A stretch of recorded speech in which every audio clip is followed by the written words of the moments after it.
My golden child sister deliberately made her wedding the same day as our sister's graduation, so I convinced my entire family not to attend. My sister Erin is the golden child. Born premature as the last planned child before 2 accidents, she's always been coddled. Growing up with 5 kids in the house, her needs came first. Bigger birthdays, more attention, everything revolved around Erin. It made her entitled. When Erin announced she'd moved her wedding date up due to a cancellation, we were understanding, until we realized it was the same day as our sister Nadia's high school graduation. "I'll just have to miss it," Mom said casually, like Nadia's milestone meant nothing. Later, Nadia told me and our brother Leo the truth. She was there when Erin got the cancellation call. When Erin suggested the new date, Nadia told her about graduation. Erin laughed and booked it anyway. This was classic Erin. She'd booked her engagement party on Nadia's 18th birthday, announced her engagement at our oldest sister's wedding. Everything had to be about her. I confronted Erin. "You knew about Nadia's graduation." "So? I want to get married sooner. We've been to plenty of graduations. This is Nadia's day. My wedding is more important than some high school ceremony." Nadia had been looking forward to this for years, watching all of us graduate with huge celebrations. She deserved her moment. "I'm not coming to your wedding," I told Erin. "Neither is Nadia." Leo immediately backed us. "Count me out too." The family exploded. Mom called me selfish. Dad said I was ruining Erin's special day. Relatives sent messages calling me an asshole, telling me to step up and be a good brother. That's exactly what I was doing. Dad offered to take Nadia to dinner after the wedding, like that made it better. Nadia's now staying with me because Mom won't stop pressuring her to skip graduation. My son was supposed to be ring bearer. After the family's reaction, I pulled him out too. "You're destroying this family," Erin screamed over the phone. "You destroyed it when you scheduled your wedding over Nadia's graduation. It's just high school. Then your wedding is just a party." She hung up. Mom came to my house yesterday trying to guilt Nadia directly. "Sweetie, graduations happen every year. Erin only gets married once." "Hopefully," Nadia said. "At the rate she alienates people, her husband might wise up." Mom gasped. "How dare you? How dare you miss my graduation for someone who doesn't care about anyone but herself?" Mom left in tears, but Nadia stood firm. Then our oldest sister Chloe called. "I'm skipping the wedding too. Erin announcing her engagement at my wedding was the last straw." Our brother Lucas joined next. "Remember when she scheduled her Sweet 16 on the day of my state championship? I'm done." One by one, siblings started dropping out. Even cousins began declining. Erin's wedding of 150 was down to maybe 40 people, mostly her fiancé's side. Erin called me last night, hysterical. "You've ruined everything. This is my day." "Every day is your day, Erin. That's the problem. I'll never forgive you for this. I'll be at Nadia's graduation. You're welcome to join us." She shrieked and hung up. This morning, something unexpected happened. Erin's fiancé, Tom, called me. "Can we meet? Without Erin knowing?" I agreed. We met at a coffee shop downtown. "I need to know," Tom said. "Is this normal for her?" I told him everything. Every birthday ruined, every milestone overshadowed, every moment Erin stole.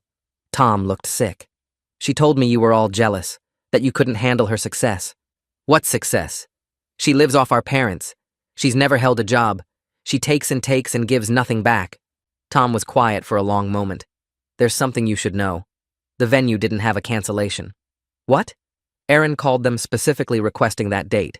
She knew about the graduation. She circled it on our calendar weeks ago with Nadia's boring day written next to it.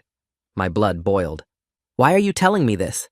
"Because I'm starting to see who I'm about to marry. And there's more." "More?" "She's been saying things about Nadia. Cruel things. She calls her the spare and the accident. Says once she's married, she's going to convince your parents to cut Nadia out of the will. They would never... Your mom already had a lawyer draft changes. Erin showed me. Nadia's inheritance goes to Erin's future children." I stood up, furious. "I need to tell Nadia." "Wait." Tom grabbed my arm. "There's one more thing. Erin's pregnant."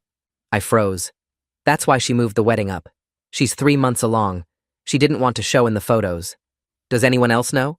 "Just your mom. They're planning to announce it at the reception. Another reason they want everyone there, to celebrate the first grandchild." "Mom knows and is still pressuring Nadia?" Tom nodded.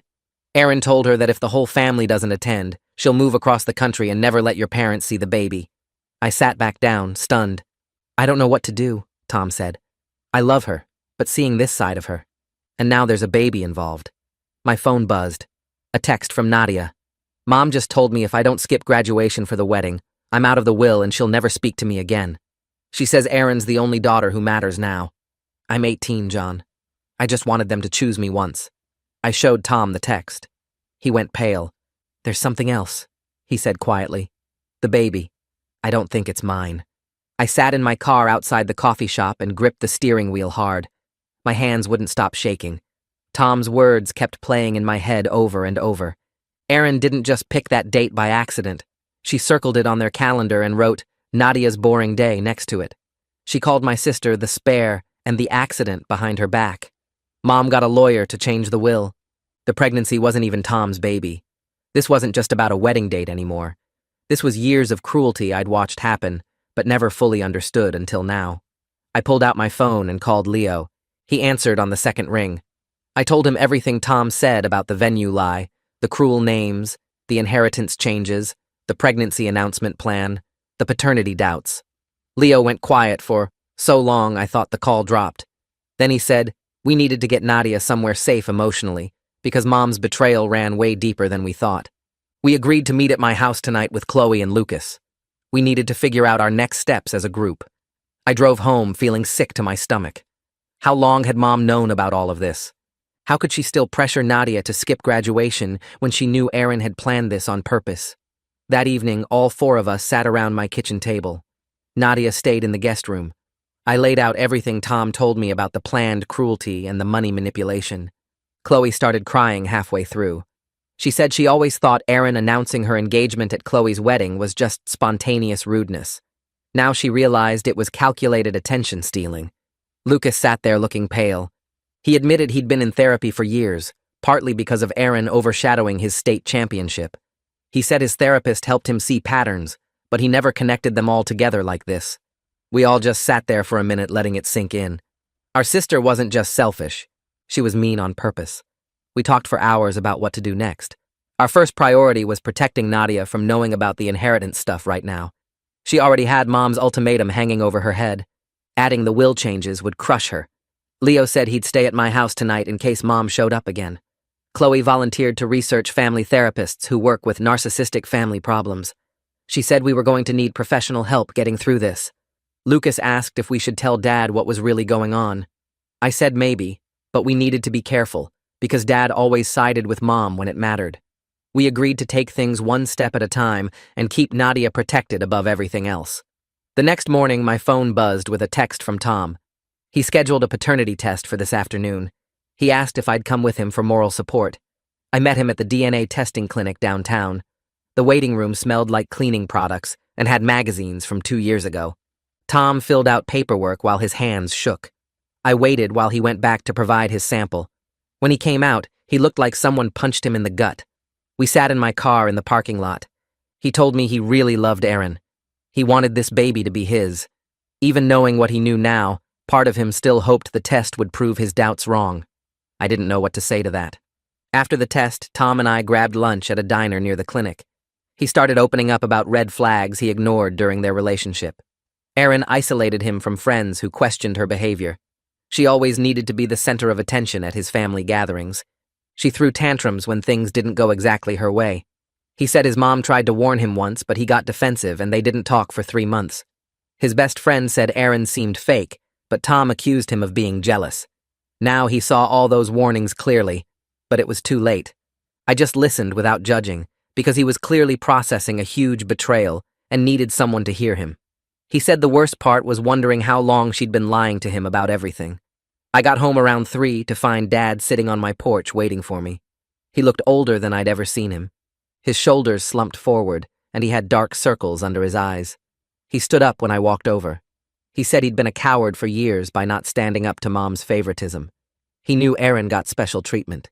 He knew it hurt the rest of us. But he always took the easy path of keeping peace instead of doing what was right. His voice cracked when he said it. Then he told me he wanted to attend Nadia's graduation no matter what Mom decided.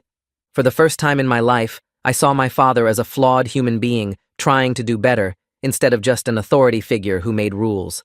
Dad asked if he could come inside and talk to Nadia directly. I brought him in and called Nadia out of the guest room. She came out looking nervous, like she expected another fight. Dad sat down across from her at the kitchen table. He apologized for years of looking the other way while she got overlooked. He said he was sorry for not protecting her from Erin's behavior and Mom's enabling. He promised he was going to make different choices going forward, starting with being at her graduation in the front row. Nadia's eyes filled with tears. She got up and hugged him tight. Dad hugged her back, and I saw his shoulders shake. I realized this might be the first time our father chose her over keeping peace with Mom. I left them alone and went to my room to give them privacy. That night, Chloe called with information about a family therapist named Fiona Buchanan. She said this therapist worked with narcissistic family systems and had availability next week. We scheduled a session for all the siblings, except Erin. Chloe said the therapist told her we needed to set up our own boundaries before trying family mediation. Otherwise, we'd just get steamrolled again like always. She also said the therapist warned us that Erin probably wouldn't change, and we needed to accept that. Our job was protecting ourselves and each other, not fixing Erin. That hit hard, but it made sense. We'd spent our whole lives trying to make Erin happy, and it never worked. Maybe it was time to stop trying. 2 days later, Tom texted that the early paternity results came back. His doubts were right. He wasn't the biological father. I called him right away. He sounded surprisingly calm when he answered. He said he already knew in his gut, but needed confirmation. Now he was planning how to confront Erin about everything. He asked if I'd be nearby when he did it in case things got bad. I said yes, without even thinking about it. Tom said he was going to record the conversation because he knew Erin would try to deny it later. He'd already talked to a lawyer about protecting himself legally and financially. The wedding was obviously off, but he needed a few days to figure out how to handle the public announcement. I told him to take whatever time he needed, and I'd be there whenever he was ready. 3 days later, Tom texted me asking if I'd be nearby when he confronted Erin. I told him I'd wait in my car outside his apartment. He said he was going to tell her they needed to discuss wedding details. That way she wouldn't suspect anything. I parked across the street and watched people come and go from the building. My phone buzzed every few minutes with updates from Leo about Nadia. She was doing okay, but Mom kept calling his phone trying to get to her. I turned off my notifications except for Tom's messages. The waiting felt endless. I kept checking the time and watching the entrance. After about 30 minutes, my phone lit up with a text from Tom. She admitted everything. Been having an affair for months. Knew the baby probably wasn't mine. I stared at the message for a long moment. Part of me had hoped Tom was wrong about the paternity, that maybe this whole situation could be simpler. But Erin had done exactly what we all expected. She'd lied and manipulated, and now it was all falling apart. 10 minutes later, Tom called and asked me to come up. I took the stairs 2 at a time and found his apartment door already open. He looked exhausted. His eyes were red, and his hands shook as he poured himself water. I asked if he was okay, and he just shook his head. He pulled out his phone and showed me a recording. I could hear Erin's voice clearly admitting to the affair. She sounded almost proud of it at first. Then when Tom asked about the paternity, she got defensive. But she didn't deny it. Tom said he'd already called a lawyer that morning before Erin even arrived. He wanted to know his options for protecting himself. The lawyer told him to document everything and get that paternity test done as soon as possible. Tom said the wedding was obviously off, but he needed a few days to figure out how to announce it publicly. His family had already sent gifts. His mom had thrown Erin a shower last week. This was going to hurt a lot of people. I sat down on his couch and asked who the father was. Tom hesitated. He looked at the floor and then at me. Joel Tucker, he finally said. I felt my stomach drop. Joel Tucker was married to Layla, who was one of Mom's closest friends. They'd been to our house for holidays. Their kids played with my son. This wasn't just going to destroy Tom and Erin's relationship. This was going to blow up multiple families. And Mom knew about the pregnancy, which meant she probably knew about Joel, too. Tom said Erin had been seeing Joel for almost 6 months. They'd met at some charity event Mom had dragged Erin to. Joel told Erin he was going to leave Layla, but he never did. When Erin got pregnant, she panicked and convinced Tom to move up the wedding. She figured if they got married fast enough, no one would question the timeline. I asked Tom what he was going to do now. He said he didn't know yet. His lawyer advised him to stay quiet until the paternity test results were official. But Tom felt like Layla deserved to know what her husband had been doing. I told him that was his choice to make. I wasn't going to tell him what to do. But I understood, wanting to tell the truth. The next day, Mom showed up at my house. She didn't knock. She just walked in like she still had a key. Nadia was in the shower and I was making lunch. Mom's face was red, and her voice was already raised before she even got through the door. She demanded to know why Tom had canceled the venue. I put down the knife I was using and turned to face her. I told her I knew everything. The affair, the paternity, the inheritance manipulation, all of it. Mom's expression shifted from anger to something like fear. She tried to tell me I didn't understand, that she was just trying to protect Aaron's future. The baby needed security. Aaron was vulnerable and scared. I asked her when she'd decided Nadia didn't deserve protection too. Mom's mouth opened and closed. She said it wasn't like that. Aaron had made mistakes, but she was still Mom's daughter. I told her Nadia was her daughter too, but Mom had been willing to erase Nadia from the family legacy to give Aaron more money. She'd pressured an 18-year-old girl to skip her own graduation. She'd enabled Aaron's cruelty for years. Mom started crying. Not quiet tears, but loud sobs. She said she was scared of losing access to her first grandchild. Aaron had threatened to move across the country if the family didn't support her. Mom couldn't bear the thought of never seeing the baby. I felt a quick flash of sympathy. Then I remembered Nadia's text from a few days ago. Mom had told her own daughter that she didn't matter, that Aaron was the only one who counted. I told Mom that Nadia was standing right here and Mom was choosing to ignore her. Mom wiped her eyes and looked toward the hallway. I could hear the shower still running. Mom said she'd talk to Nadia later, when things calmed down. I told her Nadia deserved better than being an afterthought. Mom left without saying anything else. She didn't apologize. She didn't ask to see Nadia. She just walked out the same way she'd come in. I stood in my kitchen for a long time after she left. Nadia came out 20 minutes later and asked if Mom had been there. I told her yes. Nadia nodded slowly and said she'd heard some of it. 2 days later, we all met at Fiona's office for our first therapy session. Me and Leo and Chloe and Lucas. Nadia didn't come because Fiona said we needed to work through our own patterns first. The session was harder than I expected. Fiona asked each of us to share specific examples of Aaron's behavior and how our parents had responded. Chloe talked about her wedding, how Aaron had announced her engagement during the reception speech, how Mom had laughed and said it was sweet. Lucas described his state championship game. Aaron had scheduled her Sweet 16 party for the same night. Dad had split his time between both events, but Mom stayed at the party the whole time. Leo brought up birthdays and holidays, how everything always centered on what Aaron wanted. Fiona listened to all of it without interrupting. Then she explained something about family systems and scapegoats and golden children. She said our parents had created roles for each of us before we were old enough to choose. Aaron got to be special. Nadia got to be invisible. The rest of us learned to manage the chaos. Fiona said protecting Nadia wasn't cruel. It was necessary.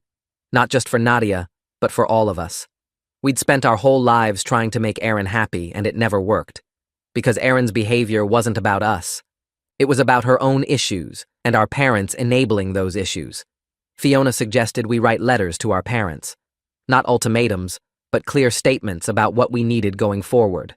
What boundaries we were setting. What kind of relationships we could have if things didn't change. We spent the rest of that week writing and revising.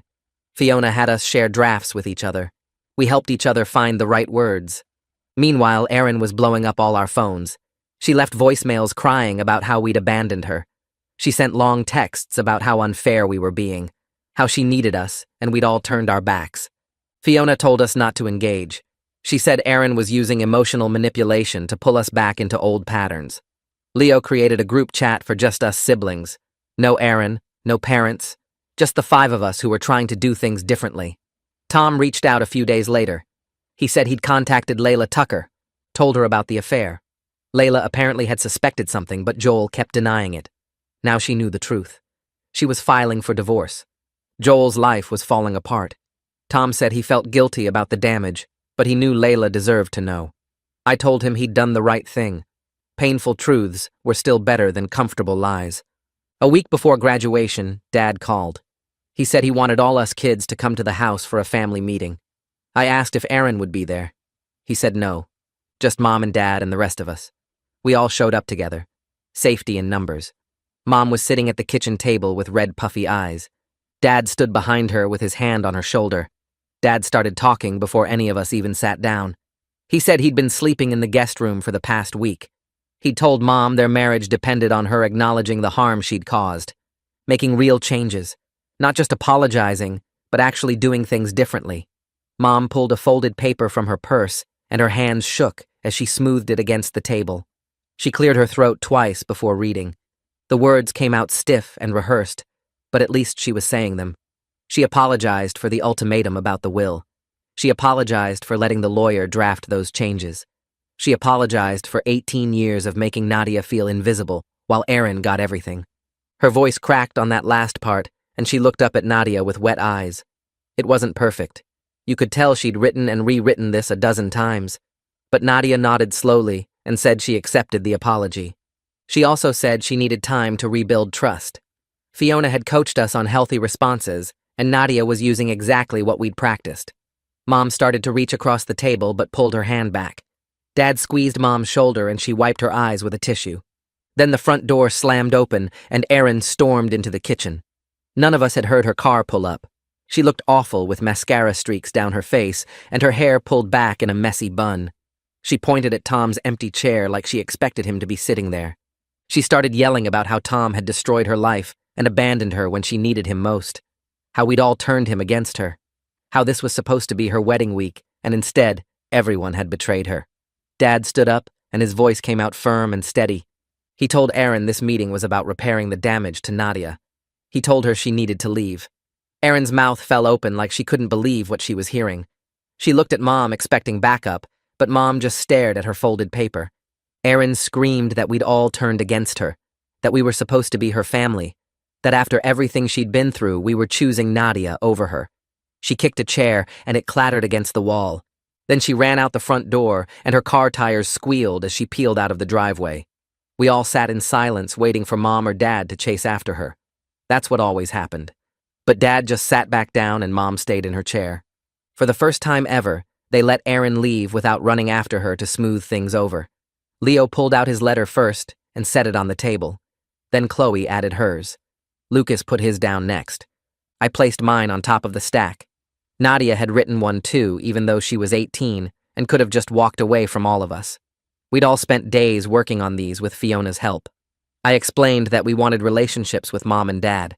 We wanted family dinners and holidays and phone calls. But not if it meant watching Erin hurt people without consequences. Not if it meant participating in her dysfunction. Not if it meant watching Nadia get erased. Dad picked up his letter right away and started reading. His eyes moved across the page and he nodded a few times. When he finished, he looked at each of us and said he understood.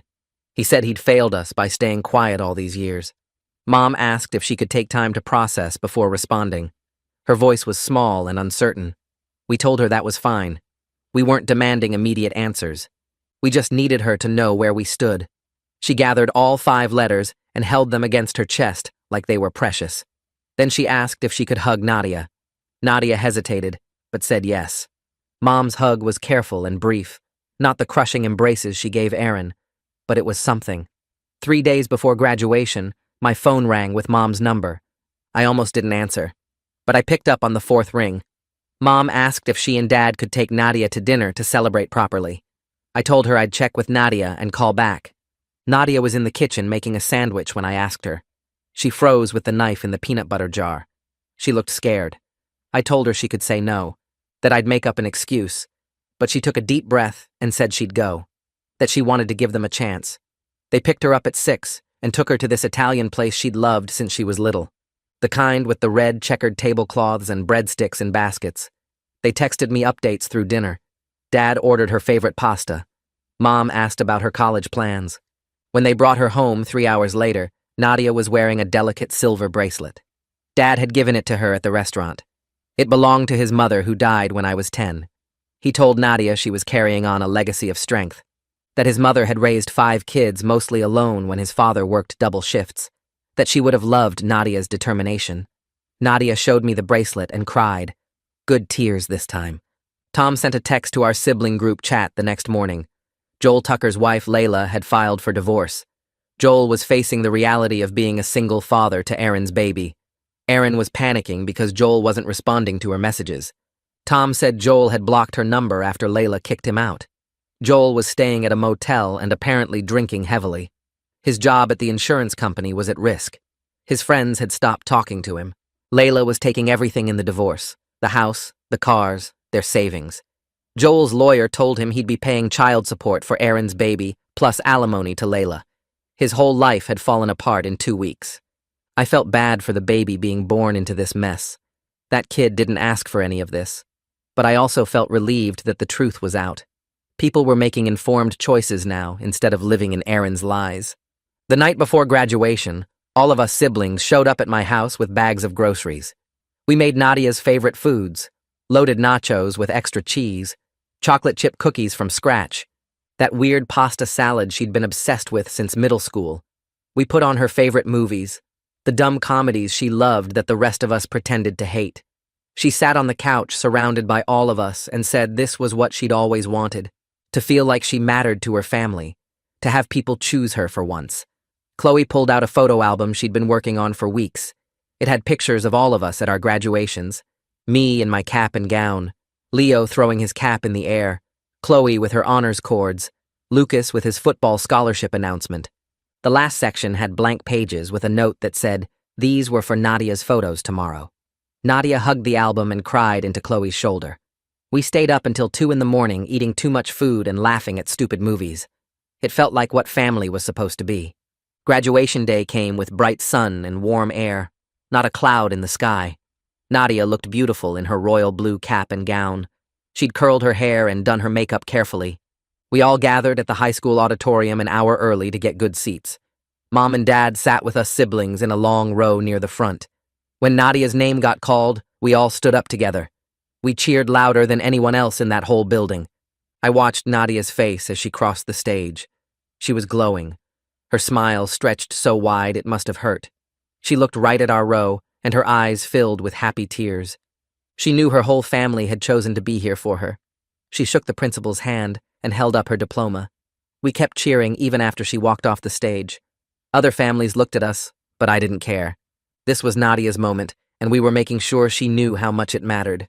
After the ceremony, we drove back to my house for the celebration. I'd ordered a huge cake with Nadia's name on it. We hung streamers and balloons, set up a table with all her favorite snacks. Nadia walked in and stopped in the doorway. She put her hand over her mouth, and more tears came. We all gathered in the living room, and Nadia stood in front of the fireplace. She gave a short speech thanking us for standing up for her, for helping her see her own worth, for showing her what real family support looked like. Then Dad stood up and announced he'd revised his will. Everything split equally among all 5 children. No matter what Aaron threatened, no matter what happened with the baby, we were all his kids, and we'd all be treated fairly. Mom stood next to him and told Nadia she was proud of her, that she was committed to doing better, that she'd been wrong for so many years and she was going to fix it. Tom showed up around 7 with a card for Nadia. He congratulated her and told her she deserved a family who saw her. He didn't stay long, but Nadia hugged him and thanked him for everything he'd done. I looked around at my siblings supporting each other and my parents genuinely trying to change. We had a long road ahead with Aaron and all the ongoing family mess. But today, Nadia got the celebration she deserved. Today, our family took real steps toward being healthier. Today felt like a beginning instead of an ending.